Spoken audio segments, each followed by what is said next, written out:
आज आप लोगों को क्या बताना है? हम तो भूल गए। क्या आप लोग को याद है? कमेंट में जरूर बताइएगा कि क्या याद है कि नहीं है। अभी के लिए तो हम बता देते हैं कि क्या आज आप लोग को बताया जाएगा। नमस्ते, मेरा नाम अमित। आप लोग देख रहे हैं अमित कंप्यूटर ट्यूटोरियल चैनल पर। आज आप लोग को बताया जाएगा फिफ्थ जनरेशन के बारे में। फिफ्थ जनरेशन है क्या, ये कब बना, कब से चल रहा है, कब तक चलेगा, ये सारा कुछ। चलेगा मतलब क्या, वो भी आगे जाके देखते हैं क्या है। तो सबसे पहले आता है फिफ्थ जनरेशन। ये प्रेजेंट और फ्यूचर ये दोनों है। मतलब जो हम लोग प्रेजेंट में रह रहे हैं और जो फ्यूचर जो आने वाला कल है वो भी फिफ्थ जनरेशन में ही कहलाता है। और इसका सबसे पहला आता है हार्डवेयर। इसमें हार्डवेयर क्या क्या यूज हुआ? हार्डवेयर यूज हुआ है इसमें माइक्रो प्रोसेसर प्लस या ULSI। माइक्रो प्रोसेसर प्लस तो सबको समझ रहे होंगे, समझ में आ रहा है कि नहीं? चलिए फिर से समझाते हैं। माइक्रो प्रोसेसर प्लस क्या होता है? एक प्रोसेसर से ज्यादा। अब इसका ये मतलब नहीं है कि वो डुअल कोर है, डुअल कोर वो नहीं है। डुअल कोर मींस क्या होता है कि एक प्रोसेसर के अंदर दो प्रोसेसर रहता है। मेरा बोलने का मतलब है कि दो अलग अलग प्रोसेसर लगाओ। एक प्रोसेसर से ज्यादा अगर है तो वो फिफ्थ जनरेशन का कंप्यूटर कहलाएगा। पता चलेगा कि कौन कौन सा फिफ्थ जनरेशन का कंप्यूटर है, ये भी बताएंगे। तो ये समझ में आ गया। एक प्रोसेसर से ज्यादा अगर दो प्रोसेसर, तीन प्रोसेसर, चार प्रोसेसर लगा हुआ है किसी मदरबोर्ड पर तो वो फिफ्थ जनरेशन का कंप्यूटर कहलाता है। या फिर ULSI ultra large skill integration. हम लोग LSI पहले पढ़े थे फोर्थ जनरेशन में, इसमें अल्ट्रा लार्ज स्किल इंटीग्रेशन है ULSI। उसके बाद इसका स्पीड। अब स्पीड इसका तो दिमाग समझ लीजिए, जहां मेरा एक गो दिमाग वहां उसका 2 गो 4 गो 10 गो 100 गो दिमाग लगा दिया हो।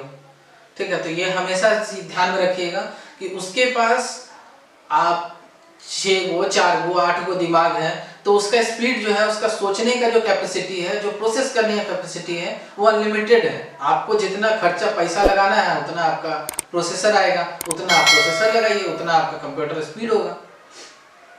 उसके बाद स्पेस और साइज। स्पेस जो रहता है कितना बड़ा में, तो ये इतना छोटा से लेके इतना बड़ा या उससे भी बड़ा या चारों घर इतना बड़ा भी आप कर सकते हैं इसको। कैसे? अगर आपका कोई काम है जिसमें फिफ्थ जनरेशन का कोई कंप्यूटर जो आप यूज कर रहे हैं उसमें 2 प्रोसेसर लगा दिए तो इतना छोटा बन गया, 4 प्रोसेसर लगा दिए इतना बड़ा, 8 इतना बढ़ते जाएगा जितना आप प्रोसेसर लगाइए। ये समझ में आ गया। उसके बाद आते हैं इसमें लैंग्वेज। लैंग्वेज जो है हम लोग हिंदी, उर्दू, हम लोग हिंदी और जो बंगला, इंग्लिश जो भी बोलते हैं वो ये नहीं समझता है, इसका दिमाग में नहीं घुसता है। इसका दिमाग में क्या घुसता है? तो इसका दिमाग में घुसता है US इंग्लिश। अब US इंग्लिश क्या होता है? US इंग्लिश भी जानना जरूरी है।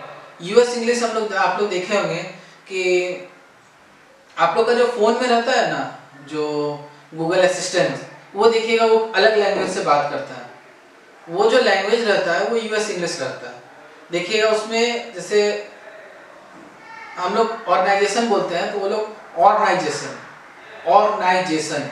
थोड़ा सा इसको खींच दिया जाता है, वही होता है US इंग्लिश।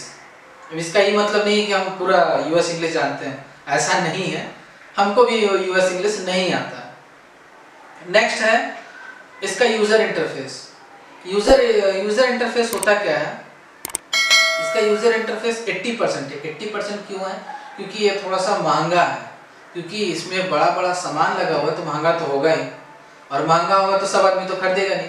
तो ये चीज़ हमेशा ध्यान में रखना है कि इसका जो यूजर इंटरफेस है वो 80% है। बहुत आदमी इसको नहीं खरीदा, और हमको तो कोई मिसाइल वगैरह लॉन्च करना नहीं है कि माइक्रो प्रोसेसर प्लस लगेगा, 2 गो 4 गो प्रोसेसर लगाना पड़ेगा। ये सब ज़्यादातर रोबोट या फिर अलग अलग रोबोट में लगता है, या फिर सर्वर पर लगता है, या फिर आपका मिसाइल लॉन्चिंग में लगता है। ये सब के लिए आपको फिफ्थ जनरेशन का कंप्यूटर का जरूरत पड़ता है।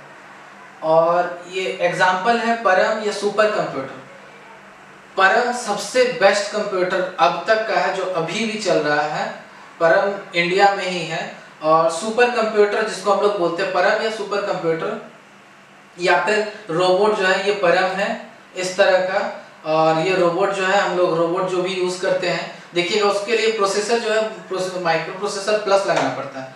क्यों लगाना पड़ता है? जैसे एक प्रोसेसर क्या है कि दिमाग को काउंट करने के लिए आगे पीछे, एक प्रोसेसर लगा हुआ हाथ को हिलाने डुलाने के लिए, एक प्रोसेसर लगा हुआ हाथ पैर को चलाने के लिए, ऐसे अलग अलग तरह का प्रोसेसर लगा हुआ है, इसीलिए रोबोट में माइक्रो प्रोसेसर प्लस लगाया जाता है। और वो 5th जनरेशन का कंप्यूटर है, ये हमेशा ध्यान में रखना है। आज आप लोग का ये 5 जनरेशन कंप्लीट हो गया। इस पांचों जनरेशन में अगर कुछ प्रॉब्लम हुआ है, अगर कुछ समझ में नहीं आया है तो कमेंट करके बताएं, लाइक करें, सब्सक्राइब करें, बेल बटन जरूर दबाएं। और कुछ भी अगर आपको जानकारी चाहिए कमेंट में लिखिए, शेयर कीजिए।